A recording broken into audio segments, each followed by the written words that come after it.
You ever have those days where you just need an easy project to kind of boost your spirits? Well, that was me this week. Now, I don't know if it's because of the weather or the fact that I haven't had a good night's sleep in 6 months since my son was born, but I was definitely in a bit of a sewing funk. Now, as if the sewing gods were reading my mind, I received an email from Just Patterns saying that they had just released 2 new dress patterns. Now, I don't remember the last time I wore a dress, and I'm definitely not going to any fancy parties this Christmas season. But when I looked at the dresses they had released, one of them actually caught my eye, and it was the Kiara dress. And what caught my eye was actually the top portion of the dress. And if you can tell, I made the top portion into a sweater.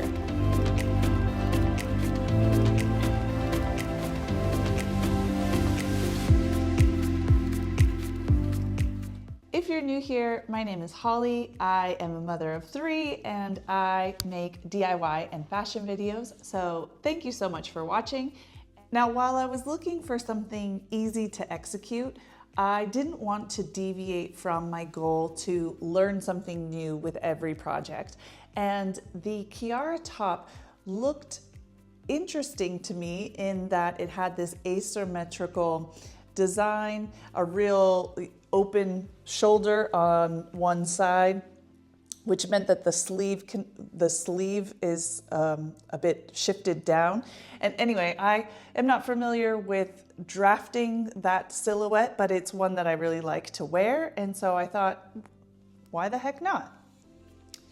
I also really like that the dress was made out of a knit fabric, and so it would be comfortable to wear as a kind of sweatshirt top. So the best fabric that I was able to find in my stash for this project was this kind of textured jersey fabric. It's a bit thick, kind of like a sweatshirt fabric. It's I would say mostly cotton with probably a little bit of elastin in it. So what did I actually do to this pattern to make it into the top? Well, first I chose the size based on my bust measurement, ignoring my hip and waist measurements.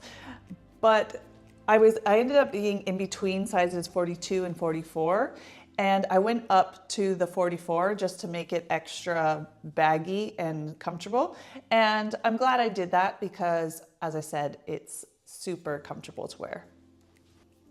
So my one piece of advice, if you want to take this dress pattern and make it into a shirt or top, as I have, is pay attention to the hemline.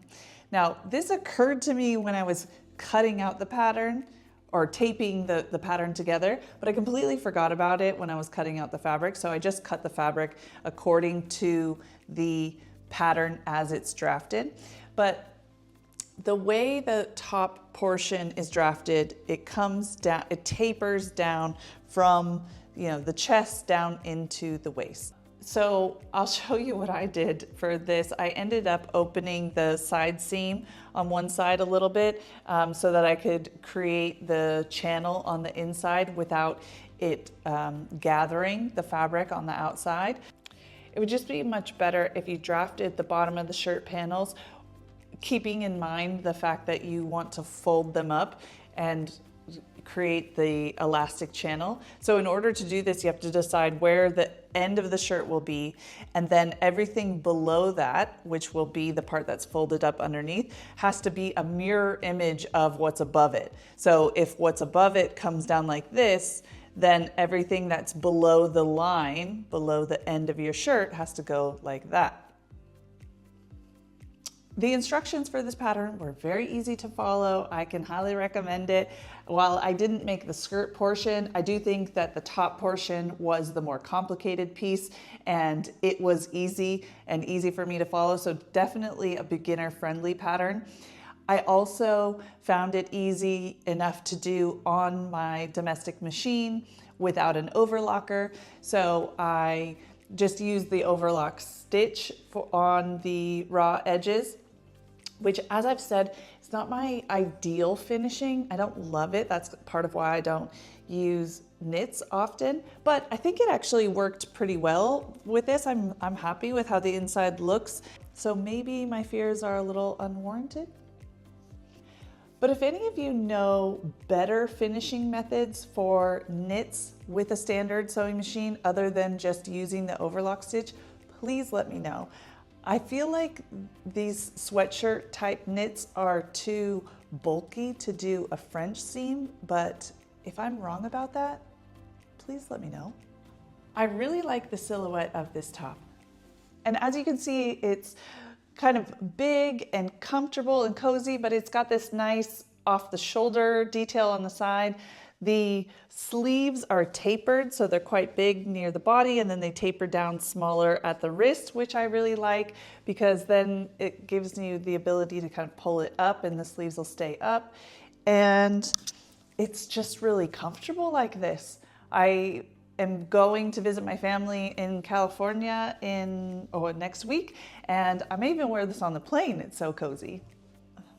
Now, I have a silk velvet that is not stretchy at all, but I would love to make a top out of it similar to this one, but I'm nervous about the sleeves and how thick or how wide I would need to make this sleeve portion in order to make sure I could get my hand or arm through it.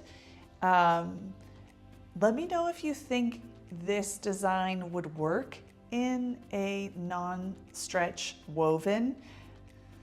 If you've made it this far in the video, thank you so much for watching, and I hope you like and subscribe, and see you next time.